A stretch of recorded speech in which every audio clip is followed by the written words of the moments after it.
So, welcome to the Oxford Clay Pottery Podcast. I'm Catherine Tomlinson and I started an eco conscious pottery company called Oxford Clay.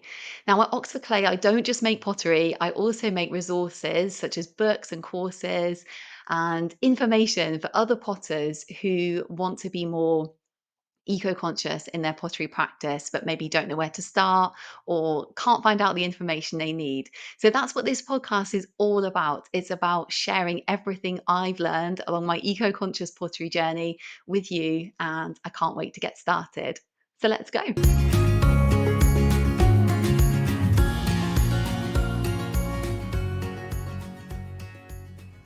Hello, welcome back to the Oxford Clay Pottery Podcast. I'm your host, Catherine Tomlinson, and in today's episode, we're going to be talking about reclaiming clay because you might think that you need like specialist equipment to reclaim clay, but you don't. And I'm going to tell you all about it and tell you how I do it, and you'll see it's something that is like totally available to anybody who works with clay.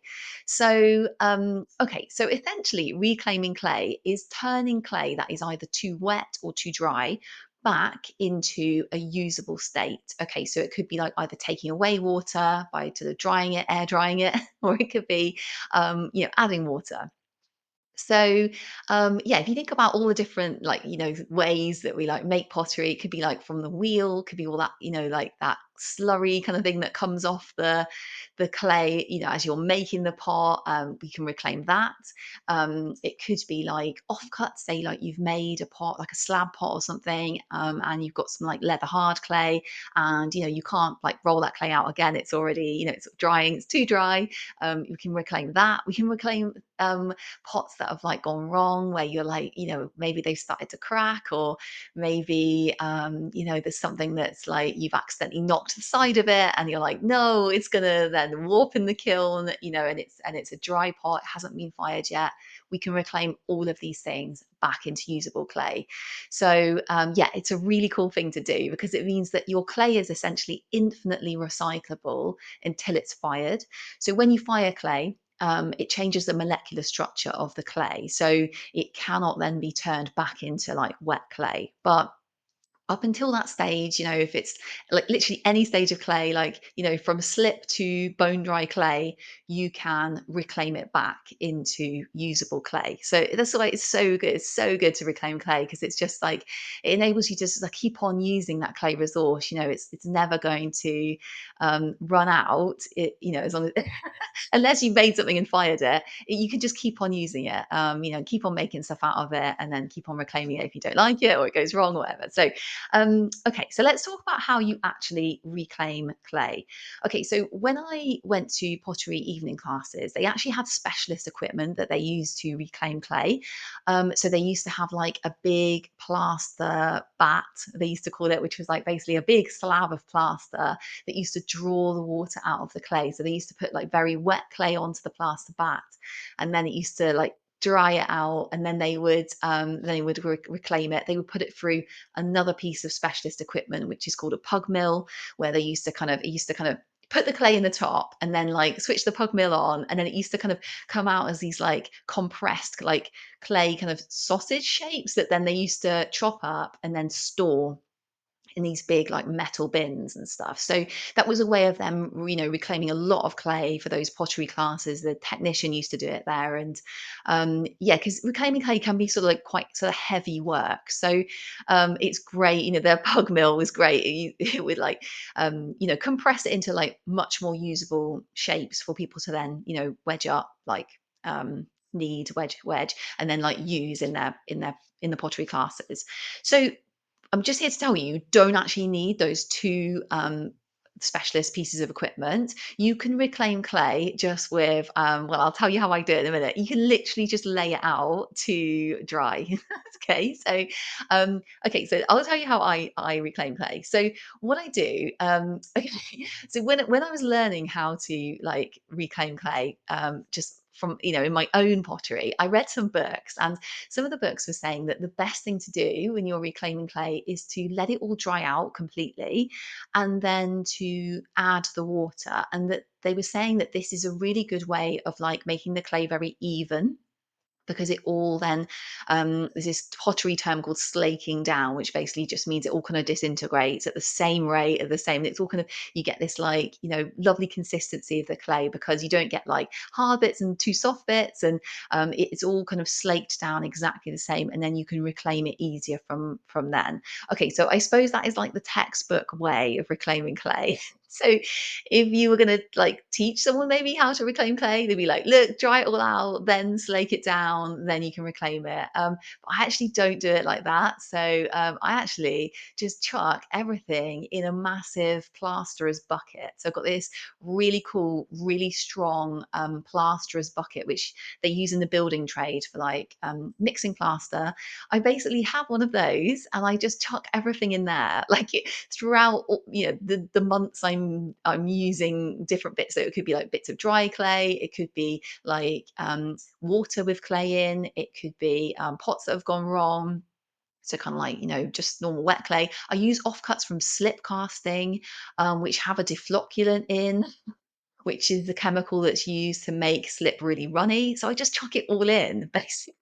Just chuck it all into this plasterer's bucket, and then I just leave it. And I often actually leave it for a really long time. So in this textbook as well about like how to reclaim clay, it said reclaim, little and often, and it's a really good idea because it can be quite demoralizing when you get like a huge buildup of clay, and I can really relate to that. But what I've found is that it's a really good idea for me personally to reclaim clay during the summer, and that's just because it's much easier to dry the clay, and yeah, it's just so much easier. Things just dry so much faster in the UK in the summer. So that's when I do most of my clay reclaiming, and then I then make stuff out of that wet clay. So I can do pots on the wheel. I roll the clay out, make like coasters and little kind of wall hangings and stuff. So that's what I mainly use my clay for. So, I'm interrupting this episode to tell you about a totally free guide I've made just for you on how to make your own pottery glaze recipe. So, if you are a total beginner to glaze making and it's something you've wanted to maybe try, but you're not really sure where to start, this guide is specifically designed to take you through all the steps you need to know from start to finish, all the ingredients you need, all the equipment you need, and also how to fire your pottery glaze at the end. So, even if you're not new to glaze making and you just want a pottery glaze recipe that's very simple and specifically made with eco conscious ingredients, then this guide is also for you. So, you can get the guide in the show notes, there's a link, but also you can go on to the Oxford Clay website at www.oxfordclay.co.uk/resources for potters. Okay, let's get back to the episode. Okay, so what I do, so when I've chucked it all in this bucket and left it for months on end, I then basically scoop. When I think, yeah, right, it's time to reclaim the clay now, I basically just use my hand, scoop it all out, and put it onto a tea towel. So um, yeah, I just put it I scoop it out, put it on this tea towel, and then the tea towel helps to kind of like absorb some of the very, very wet clay. So it's all kind of gone into the consistency of kind of, um, there's a lot of water in there. It's like kind of sloppy clay. If you imagine like a really sloppy wet clay that's much too wet to use, if it's not that consistency, I add water until it's just very, very sloppy, so it's kind of like extremely wet clay. But I will be able to like scoop it out, and I just put it on this tea towel. And then what I do is I just leave it to dry. So I leave it to dry for maybe a couple of days, and I'll come back to it, and I'll kind of just kind of move the tea towel around. So good having it on a tea towel because I can just then, or and you can use any cloth for this, any nice like flat cloth. You can then fold the sides of the cloth like in to kind of make sure the edges aren't drying too fast, and to kind of knead it a little bit inside the cloth, and it won't stick to the floor because it's in that cloth, and it won't stick to the cloth because you can just peel the cloth off. So it's like, yeah, that's like a massive top tip for like reclaiming clay, is just put it on a cloth. um yeah, I thought about telling you some kind of reclaiming clay fails that I've had as well, because I thought that might be quite good, so you can see the kind of different iterations of process I've gone through to try and reclaim my own clay. So, okay, so the first way I used to do it was I used to get like a board, like just a wooden board, and I would put it outside. So I would just put all this clay on and I would leave it outside. And I was thinking, oh, this is great, it will dry really fast. And it'd be great to have it like in the wind, in the sun. But that was actually not a good way of doing it, because what would happen was like the edges of the clay would get really dry. They would get like too dry and basically go back into like hard clay, and then the middle of that big mound of clay on the board would be totally wet. So it would dry really unevenly. The classic clay drying unevenly problem was like applying to that mass of wet clay.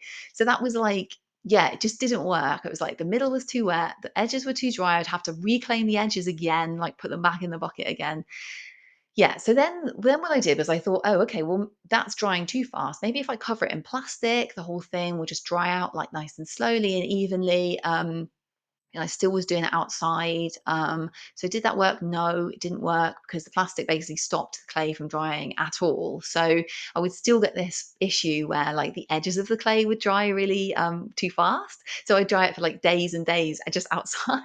And then under the plastic, it would be like totally wet. And then like around the sides where like the plastic wasn't quite, tucked in enough, it would go completely dry. So my absolute top tip for reclaiming clay is just to do it like in a temperate environment, preferably inside somewhere, on a cloth, and that's basically all you need to do. Just literally scoop it out, scoop that wet clay out, put it on a cloth, and yeah, it's going to be fine. It's going to dry. So okay, so that's basically step step one: scoop it out, put it on a cloth. um, the next stage is basically to leave it, like I said, for a couple of days. That's step two. So yeah, I basically check on it every sort of day or so, just to see how it is. Like if it's drying too much, I'll kind of fold it all in on itself, just so the edges don't dry too fast. Yeah, like I said, that's why it's so good having it on a cloth. Okay, and then step three is when you think it's kind of, I always take the clay and do this when it's like the kind of the slightly wetter side than usable clay. So when you think it's kind of got to that stage, it's quite nice to have clay which is a tiny bit too wet to work with, just because that clay will keep on drying out as you're kind of wedging it, like as you're kneading it and as you're going to store it. So it's quite good to have it on a slightly wet side. So what I do is I then when I think it's dry enough, I will basically like take it into kind of balls of clay, like that I've got the strength to kind of wedge or knead. So I'll wedge it, kind of kind of a big chunk of clay that I would normally, the kind of maximum I can wedge basically. I would take that and I would wedge it on top of a cloth. And this is really good because if your clay is like a little bit wet, it will absorb the water, keep on absorbing the water, and the moisture from the clay, and it will stop the clay from like sticking to whatever surface you're trying to wedge it on. So if you're wedging it on like, like a table, any kind of shiny surface or something, that clay's probably going to stick to your table. You're going to have to like scrape it off, with like I don't know, plastic card or something. So it's really good to wedge that clay onto a cloth just whilst you're kind of just kneading it. Just want to get it kind of even, you don't want to wedge it like, you don't need to wedge it like loads and loads, because you're going to be storing that clay. And before you use that clay, you're going to wedge it again really, really thoroughly to get any air bubbles out. But at this stage, you're literally just kind of incorporating all of the different drynesses of that clay. You just want to kind of get it back to that usable state. So yeah, so doing it on a cloth is so good. Okay, and then the last phase, the last stage four, is basically just storing it. So that's kind of it. That's it to reclaiming the clay.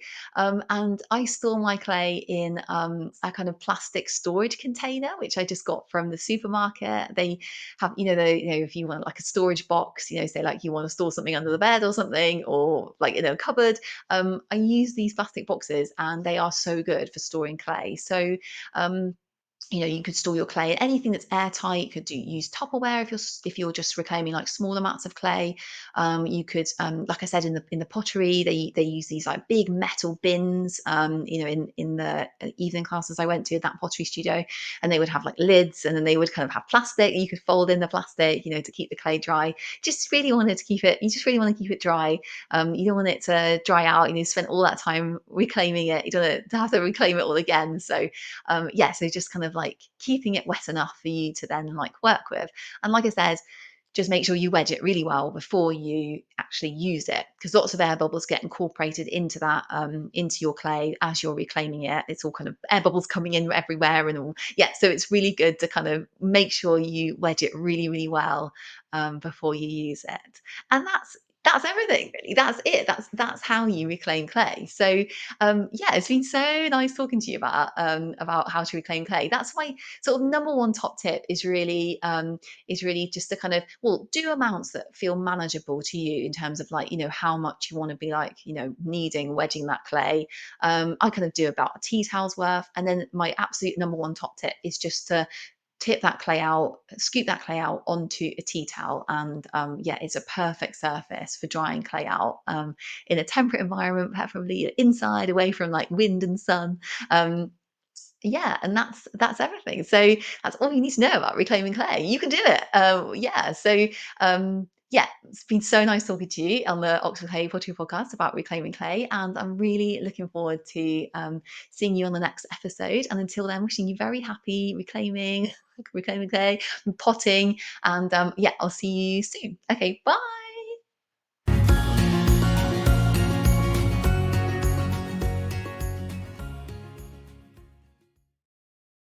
Oh, yeah. So I hope you enjoyed that episode. And if you're interested to learn more about eco conscious pottery or making your pottery more eco conscious and sustainable, there's so much for you on the Oxford Clay website, which is www.oxfordclay.co.uk. I can't wait to see you there.